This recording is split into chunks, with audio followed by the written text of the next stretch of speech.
Hello students, क्या आपको पता है कि मैनुअल कैसल्स ने 4 टाइप्स ऑफ वर्ल्ड की भी बात की है on the basis of integration. अगर स्टूडेंट्स नहीं पता है तो इसका मतलब कहीं ना कहीं आप लोग जो एमसीक्यूज़ हैं उस पर कम ध्यान दे रहे हैं।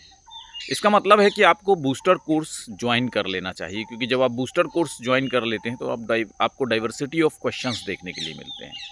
और मैंने आप लोगों को 4th वर्ल्ड पढ़ाया था, और आपके मन में एक क्यूरियोसिटी आनी चाहिए कि जब मैनुअल कैसल्स ने 4th वर्ल्ड बताया है कि क्या होता है, तो उनके हिसाब से 1st, 2nd, 3rd वर्ल्ड क्या होता है। तो स्टूडेंट्स, अभी बूस्टर कोर्स के बहुत सेल चल रही है, बहुत अच्छी सेल चल रही है। 3,999 में आपको बूस्टर कोर्स मिल रहा है। और इसी तरह से असिस्टेंट प्रोफेसर के बैच में भी सेल चल रही है 6,999 में, क्योंकि दिवाली का ऑफर है। तो देर मत कीजिए, आज ही ज्वाइन कर लीजिए। मैनुअल कैसल्स का जो सबसे पहला वर्ल्ड होता है वो कहते हैं वो वेल इंटीग्रेटेड होता है और फुली ग्लोबलाइज्ड होता है।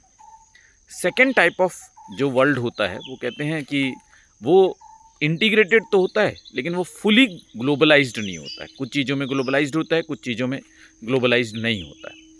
थर्ड टाइप ऑफ वर्ल्ड वो कहते हैं कि डेवलपिंग सोसाइटीज़ होती हैं, जो कि ना ही फुली इंटीग्रेटेड होती हैं और ना ही फुली ग्लोबलाइज्ड होती हैं, यानी पार्शियली ग्लोबलाइज्ड होती हैं, पार्शियली इंटीग्रेटेड होती हैं।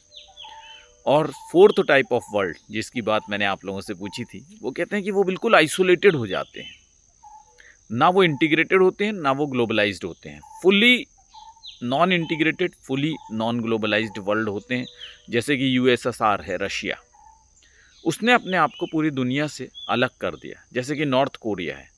तो ये सारे आइसोलेटेड वर्ल्ड फोर्थ वर्ल्ड की श्रेणी में रखते हैं मैनुअल कैसल्स।